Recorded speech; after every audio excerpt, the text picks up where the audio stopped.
ஆட்சி அதிகாரத்தில் பங்கு வேணுங்கிறத முதல் குரலாக வந்து கார்த்திக் சார் எம்பியோட குரலாக இருந்துச்சு. இப்போ அவர் அமைதி ஆகிட்டார். என்ன சார் காரணம்? அமைதியாகல நான் சொல்கிறேனே, இது வந்து ஒரு புதிய சிந்தனையெல்லாம் ஒன்றும் கிடையாது. எல்லா கட்சிக்கும் இருக்கிற யதார்த்த எதிர்பார்ப்பு தான். இப்போ நான் சொல்கிற சீக்வன்ஸ் நடைபெற வேண்டும் என்பதுதான் என்னுடைய விருப்பம். என்னுடைய சீக்வன்ஸ் என்ன?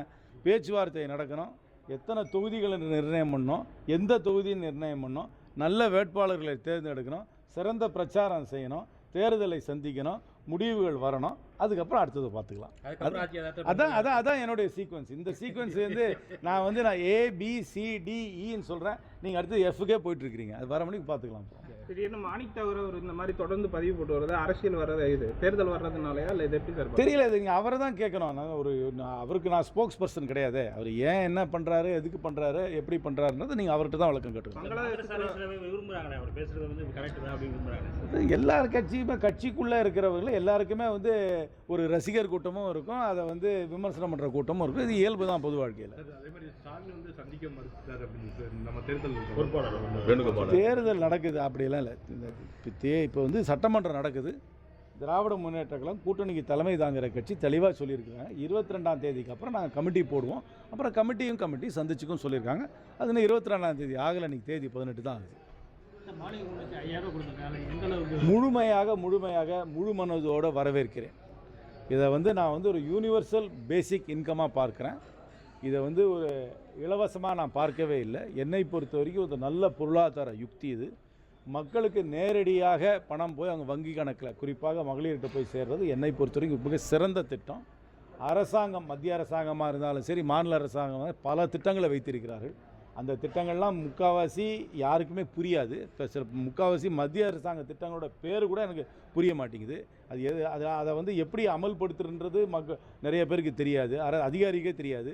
அப்படி பொதுமக்களுக்கு அந்த மாதிரி திட்டம் இருக்கிறதே தெரியாது. இந்த மாதிரி இருக்கிற சூழலில் என்னை பொறுத்த வரைக்கும் தேவையற்ற திட்டங்களையெல்லாம் நிறுத்திவிட்டு மக்களுக்கு நேரடியாக ஒரு யூனிவர்சல் பேசிக் இன்கம், அதாவது அடிப்படையான மாத ஊதியம், ஒரு குறைஞ்சபட்ச அடிப்படையான மாத ஊதியம் என்ற முறையில் ஒரு 5000 ரூபா ஒரு மாதம் கொடுக்குற அளவுக்கு கூட என்னை பொறுத்த வரைக்கும் மாநில அரசாங்கம் முயற்சி செய்ய வேண்டும்.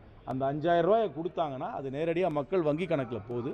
அந்த பணத்தை அவங்க வீடை சுற்றி இருக்கிற 2-3 கிலோமீட்டரில் இருக்கிற நிறுவனங்களில், கடைகளில் தான் அதை செலவு பண்ணுறாங்க. சுற்று வட்டார பொருளாதாரம் அதனால தான் மேம்படுகிறது. கிராமத்துப்புறத்தில் ஒரு லிக்விடிட்டியை நேரடியாக இந்த மாதிரி புகுத்துறதுனால என்னை பொறுத்த வரைக்கும் நல்ல பொருளாதார யுக்தி. நீங்களே யோசிச்சு பாருங்கள், ஒரு கிராமத்தில் 25 வீடு இருக்குதுன்னு வச்சுங்க. 25 வீட்டுக்கு ஆளுக்கு 5000 ரூபா கொடுத்தாங்கன்னா 1,25,000 ரூபாங்க. அங்கே 1,25,000 ரூபா வந்து அங்கே அந்த கிராமத்தில் புழங்குச்சுன்னா அது 2 முறை 3 முறை சுழலுச்சுன்னா 2,50,000 லட்சம் ரூபா, 3,25,000 லட்சம் ரூபா அந்த கிராமத்தில் புரளுதுன்னு அர்த்தம். அது என்ன அளவுக்கு அந்த பொருளாதாரத்தை வளர்த்தோம் நீங்கள் பாருங்கள். இது பொருளாதார நிபுணர்கள் வந்து இதை வந்து ஸ்டடி பண்ணணும். இந்த மாதிரி பணம் கொடுக்கும்போது அந்த சுற்று வட்டார பொருளாதாரம் எப்படி வளர்கிறன்றது பார்க்க வேணும். கிராமத்தில் புதிய தொழிற்சாலைகள் வர்றது கிடையாது.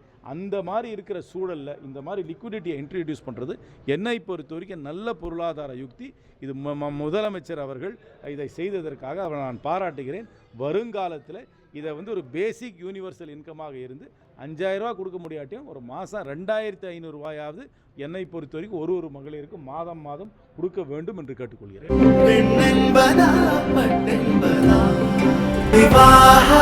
மணப்பெண்ணின் பிரத்யேகமான திருமணம் விவாஹா தி சென்னை சில்க்ஸ்.